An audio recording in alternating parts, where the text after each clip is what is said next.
Epstein appeared to text with lawmaker during the Cohen hearing. Cinema. The Post reviewed multiple video feeds from hearing and matched text, which were sent in Pacific time with the video. This was when Barack Obama was president of the United States. And while we were once driving through a struggling neighborhood in Chicago, he commented that only black people could live that way. Attorney-client privilege, yes, I will turn it over. You, as my friend Mr. Meadows pointed out, misled this committee even today in a written submission that contradicted your testimony. You have suggested you are going to review that. Are you going to review it in our next break to correct the record, yes or no? Yes. Question, you helped out the president's campaign or were involved in the campaign as a representative, as a spokesman, even in your words today. It was your idea for the campaign dating back to 2011. Is that accurate, yes or no? Yes. Mr. Weisenberg and other individuals, Ms. Rona. Who are those individuals? Are they with the Trump organization? They and are. Are there other people that we should be meeting with? So Alan Weisselberg is the chief financial officer. You got to quickly give us as many names as you can so we can get to them. Yes, ma'am. As Ms. Rona, what is Ms. Rona's position? Rona Graff is Mr. Trump's executive assistant. And would she be able to corroborate many of the statements that you've made here? Yes, her office is directly next to his, and she's involved in a lot that went on. So here they are. 20,000 documents from Jeffrey Epstein's estate have been released for all to see, and we've been through them. They feature Donald Trump, the former Prince Andrew, Peter Mandelson, and of course, Epstein's girlfriend and co-conspirator, Ghislaine Maxwell, along with many other people. Here's a deep dive into Epstein's world. Let's begin with Donald Trump. The emails relating to him span about a decade, up until just before Epstein's death in jail in 2019. It's important to stress that there are no emails from or to Donald Trump. They're all from Epstein to others. They give a remarkable new insight. Epstein claiming a closeness with Trump, who, remember, is on record as saying he disassociated himself with Epstein years earlier, in the early 2000s. Let's begin in 2011, 5 years before Trump was elected president for the first time. I want to show you this one, from Jeffrey Epstein to his girlfriend and co-conspirator Ghislaine Maxwell in April 2011. It was written not long after he'd been released from house arrest for having solicited prostitution from a minor, and he was trying to rebuild his reputation. Epstein says to Maxwell, "I want you to realize that the dog that hasn't barked is Trump. Virginia spent hours at my house with him. He has never once been mentioned. Police chief, etc. I'm 75% there." Now, Virginia is Virginia Giuffre, one of Epstein's victims and the woman in that now infamous photo with Andrew Mountbatten Windsor. We'll come to him later because there are new emails between Andrew and Epstein. Now, Giuffre, who took her own life earlier this year, never accused Trump of any wrongdoing, but Epstein is alleging that Trump and she spent hours together at Epstein's house. The White House has hit back. Listen briefly to Trump's press secretary on this.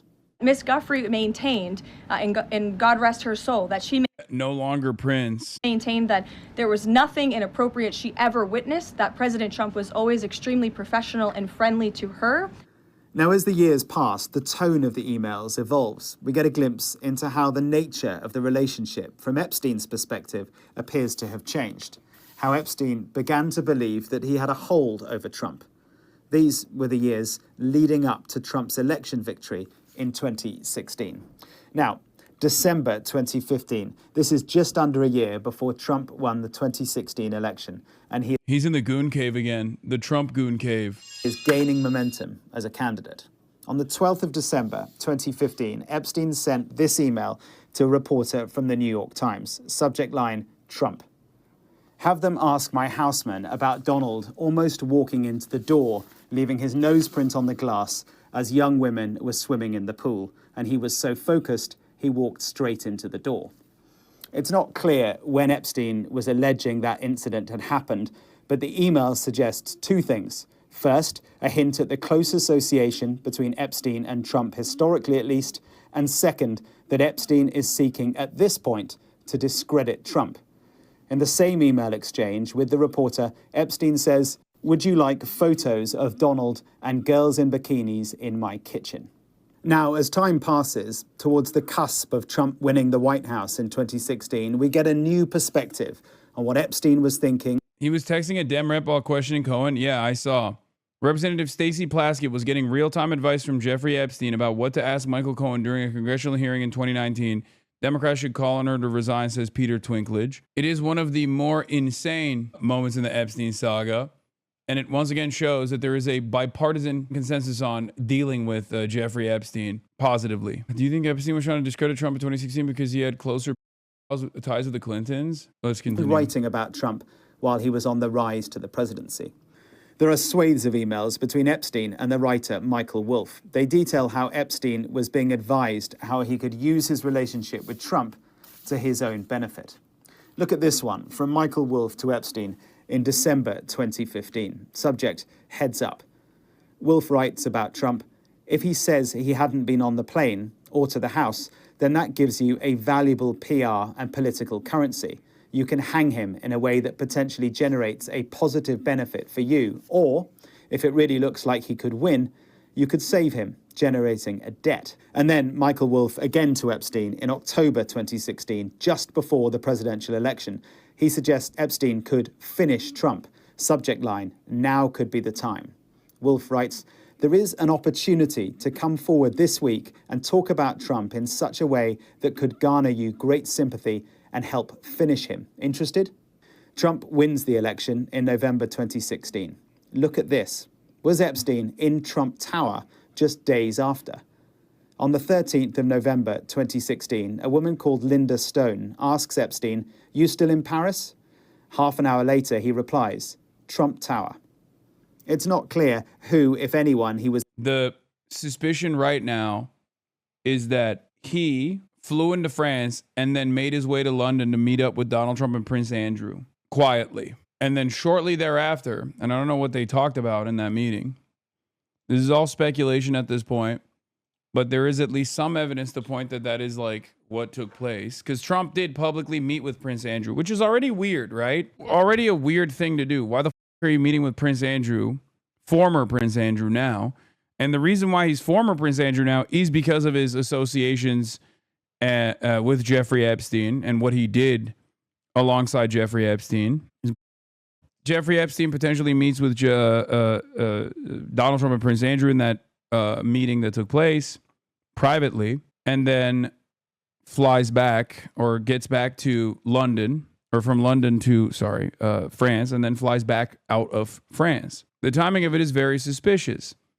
And the private correspondence reveals that Jeffrey Epstein, especially along with the flight records, was actually very close in proximity to Donald Trump in France at the same time that Trump was in the UK. At Trump Tower, if he was actually there, there are public areas within the building.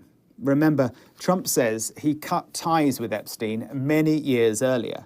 We asked the White House if Jeffrey Epstein was in Trump Tower on that date. In response, White House spokeswoman Abigail Jackson said, these emails prove literally nothing.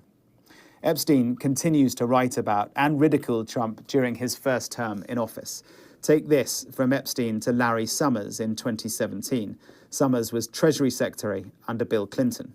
Epstein writes, your world does not understand how dumb he really is. He will blame everyone around him for bad results. Remember, we don't know the full context of these emails. Here's another from March 2018. And in this case, the name of the person emailing Epstein has been redacted. The anonymous person says, it will all blow over. They're really just trying to take down Trump and doing whatever they can to do that. Epstein replies, yes, thanks. It's wild, because I am the one able to take him down.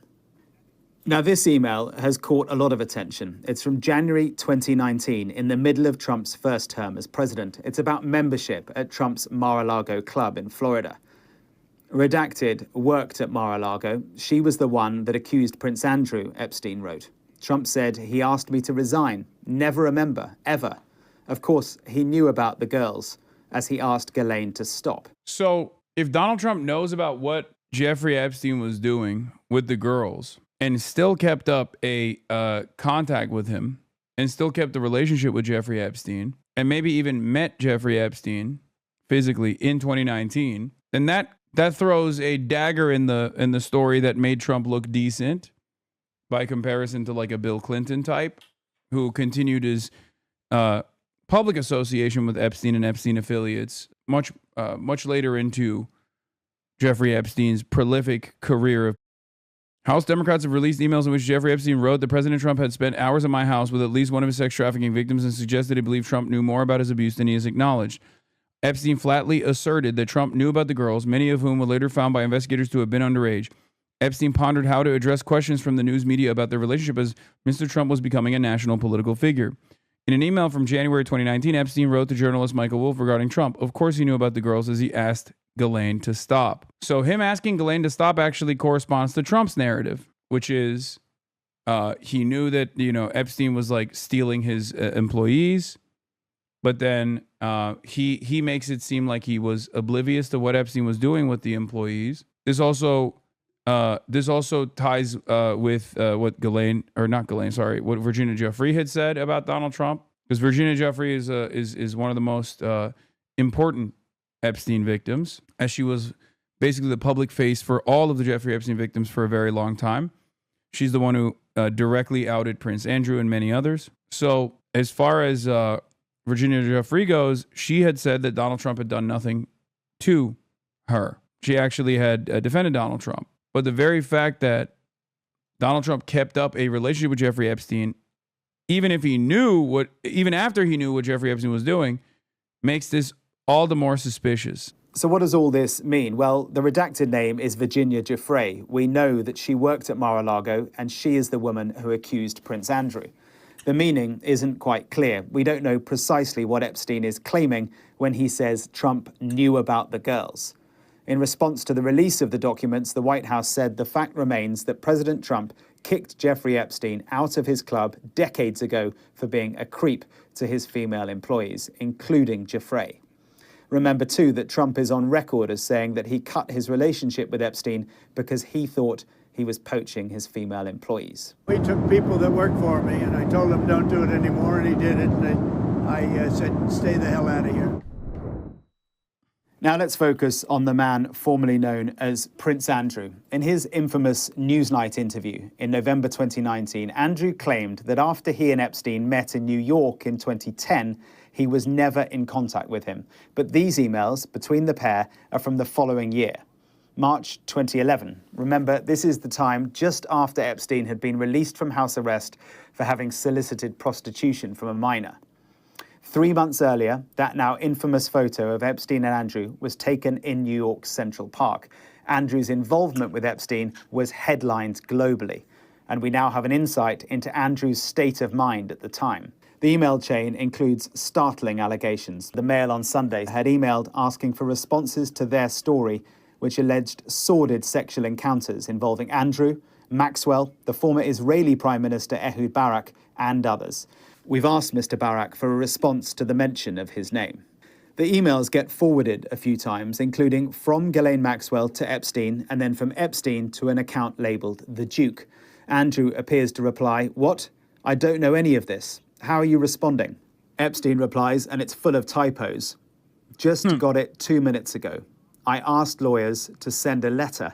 Not sure. It is so salacious and ridiculous. I'm not sure how to respond. The only person she didn't have sex with was Elvis." The subject title of this email is Ghislaine Maxwell. Then Andrew says, "Please make sure that every statement or legal letter states clearly that I am not involved and that I knew and know nothing about any of these allegations.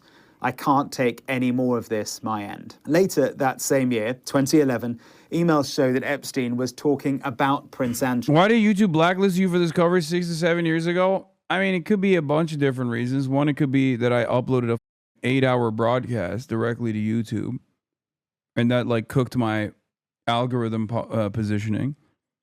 Or it could be that people were not ready to have this conversation back then. I would say that as someone on the left, my career is riddled with being right too early and constantly having to eat it until people come to those same realizations and same conclusions over and over again. Was that from when you rebuked the content nuke? No, this is like in 2019. I covered the Jeffrey Epstein stuff extensively. It's one of the only things that like conspiracy theorists are kind of, as you can now tell, not wrong about. right? And yeah, they were suppressing Epstein results. An example from newly released files showing how consultants sought to influence Google search results, burying articles about Jeffrey Epstein being a billionaire or having a diary of his underage victims, and then boosting articles about his philanthropy. Epstein's consultants influenced Google search results to minimize his negative coverage.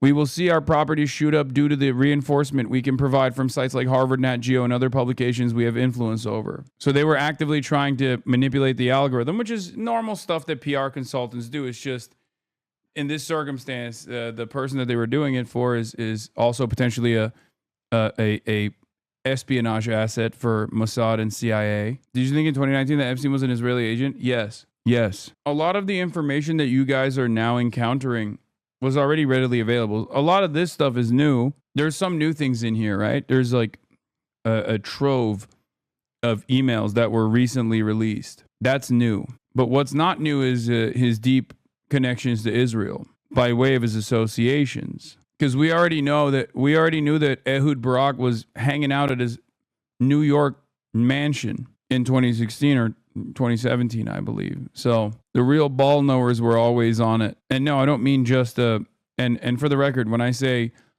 he was an asset for the state of Israel, I don't mean just the state of Israel. Jeffrey Epstein absolutely was an asset for the American State Department as well. He was a CIA and Mossad agent. He says, sorry, not agent directly, but most likely an asset for both of them. Buckingham Palace would love it if Virginia Giuffre was proven to be a liar. Epstein emails a publicist. I think a great opportunity has arisen. He goes on, the girl who accused Prince Andrew can easily be proven to be a liar. I think Buckingham Palace would love it. You should task someone to investigate the girl that has caused the Queen's son all this aggro. I promise you, she is a fraud. You and I will be able to go to Ascot for the rest of our lives. But in trying to discredit Virginia Giuffre, Epstein appears to confirm that the photo of her with Andrew is real. Andrew has previously claimed that the photo would have been doctored. Yes, she was on my plane, and yes, she had her picture taken with Andrew, as many of my employees have. I have never misled you. This girl is a total liar. Let's skip forward. Robert Skvarla says, the 9/13/24 meeting with Bill Burns here would appear significant because Burns was Obama's deputy secretary of state until November when he retired from foreign service. That means Epstein and Thiel may have met with someone in the Obama State Department, but 2014, not 2024. 13th afternoon, you and I, then Bill Burns, diplomat, evening dinner with Woody, all casual. If you choose, we can bring in Kathy Rumler, former Obama counsel for 5 years, or send in Bob Kerrey, former Senate Intelligence. This was a blunt rotation with Peter Thiel, Jeffrey Epstein, Woody Allen, Bill Burns, and former Senator Bob Kerrey. What is this? There would be a paper trail if he was an asset. Not even an asset, not an agent. I doubt directly worked for not an agent, not even an asset. There would be a paper trail if he was an asset. Are you serious? I think you're insane if you think, first of all, there is paper trail. There is a paper trail connecting Jeffrey Epstein to some of the most important financial people on the planet, not just in the United States of America. There are already bank transactions. That's actually a big part of the reason why people want this stuff to be released. When people say, oh, release the Epstein files, that's what they're talking about. It's so funny to assume that a guy who was like openly emailing people about how Kazakhstan should purchase Israeli spyware and how they want to do coups all around the world and prop up people who are pro-Israel or pro-America in positions of power. That guy didn't leave a fat paper trail. He did. That's straight up the reason for why people are saying we want to see the information.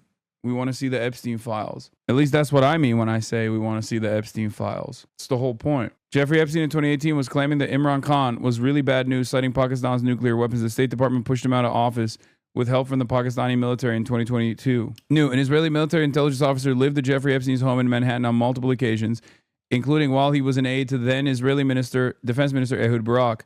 Yoni Koren was a senior Amman officer with decades of experience in the intelligence in the Israeli security establishment and stayed at Epstein's home. I think it's funny. It sounds like you're implying things while they're just literally saying events that happened. Yeah, none of this is like speculative at this point. Now that Jeffrey Epstein's private emails have been leaked, it's no longer a speculation. I mean, he was directly dealing with high-ranking officials of the Israeli security apparatus And he was consistently working for them. He was consistently cutting deals for them. He was tying Peter Thiel to Israel. He was selling Israeli spyware. Like, all of this stuff is real. The private emails are at least one version of the connective tissue here. Emails show Epstein wired Korean money while Coren acted as an intermediary between Israel and U.S. intelligence. And remember, the very same dynamic that exists between America and Israel as two quote-unquote separate nation states, which is a contingency plan, right, is the exact same reason why Jeffrey Epstein is utilized as an asset. It's better to have an outside guy that gets to work in an autonomous fashion that is still working for you to do blackmail and sex trafficking and gun running and money laundering than it is to have a guy who is directly under the payroll of the government, okay?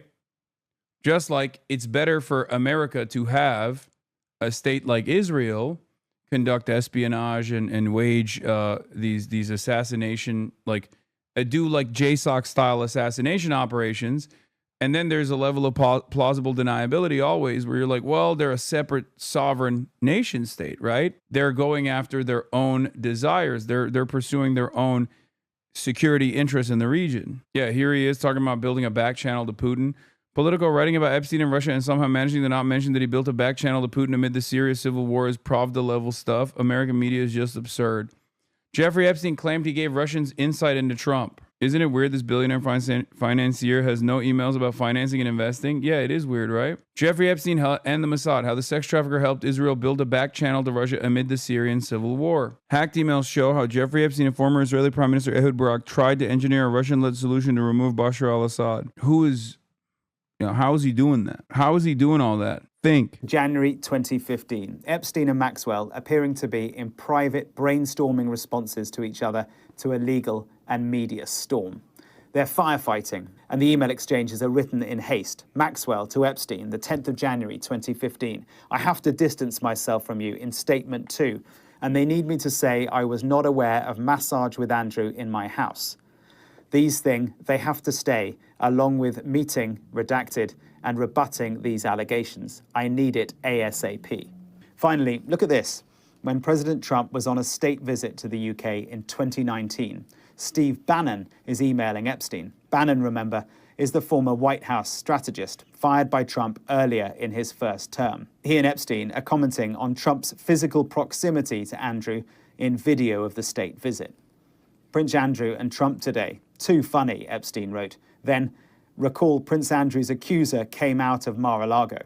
Bannon replied, I can't believe nobody is making you the connective tissue. This is just days before Epstein's final arrest. Andrew... Interesting. Interesting. Steve Bannon, once again, another person that I talked about routinely who was very connected to Jeffrey Epstein. Someone who has been able to avoid scrutiny somehow. Again, wasn't Bannon trying to make that weird documentary? No, he claimed that it was a weird documentary, but the real reason why he was meeting up with Jeffrey Epstein because he was filming a deposition.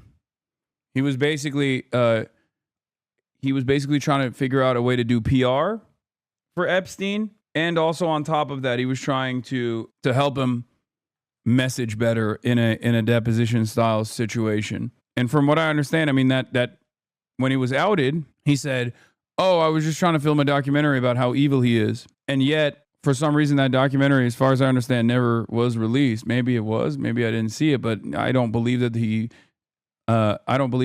editing on that documentary would be what the actual would actually reveal the true intentions. Epstein seemingly had close ties with the Gulf states as well. Besides his meeting with MBS, he conversed regularly with the president of Dubai and multiple Emirati businessmen, as well as meeting with the Qatari officials. Yep. He even had a Saudi passport. He also was involved in the Maldives, Mongolia, and had a bunch of other countries. He seemed to be everyone's guy. Yeah, but you don't get to be... Those countries that you're referencing are still very much aligned with America. So him being everyone's guy of that sort in that situation is actually him still being America and Israel's guy. Like, it's not like he was doing stuff for the Emiratis or for Saudi Arabia against the interests or wishes of the United States of America. Windsor continues to face scrutiny over his friendship with Epstein, but has always vigorously denied all of the accusations against him in relation to the deceased. Now, Peter Mandelson, he is the man who lost his job as UK ambassador here in Washington because of his links with Epstein, revealed in a previous tranche of documents. We now know that he had contact with Epstein as late as 2016, according to these new emails. This is much later than known before now. Previously released emails show they maintained contact until 2010. A direct exchange between Epstein and Mandelson on the 6th of November 2016. The email is started by Epstein, 63 years old, you made it. Mandelson replies, just. I've decided to extend my life by spending more of it in the US. Later in the chain, Donald in White House, will he get there? Mandelson writes. And then what appears to be a separate thought, yes, without Andrew, it would not have gone nuclear. It's not clear quite what Mandelson is referring to. Mandelson then goes on to reference his relationship with his own husband. Epstein writes to Mandelson, I was right in your staying with Ronaldo. Ronaldo is Mandelson's husband. Mandelson replies, did you advise me to stay with R? Such a handful, but loyal and never embarrassing. And so it's clear that privately, Epstein and Mandelson are discussing Mandelson's husband, and this is an indication of just how close they were as recently as 2016. Now, I've messaged Lord Mandelson asking for comment. He's seen the message, but has not responded. Mandelson spoke to Sky in May this year, expressing regret. My knowledge of him is something that I regret. I wish I'd never met him in the first place. So, there are thousands, tens of thousands of documents in the release. There are also hundreds, if not thousands, more names referenced. A mind-boggling range of presidents, prime ministers, princes, high-powered financiers, and powerful business people. Of course, association does not make them guilty of anything. These emails were initially released by the Democrats here in the United States on the House committee. The committee then released all 20,000 documents. It is a political battle ongoing, and the walls appear to be closing in on Donald Trump's White House.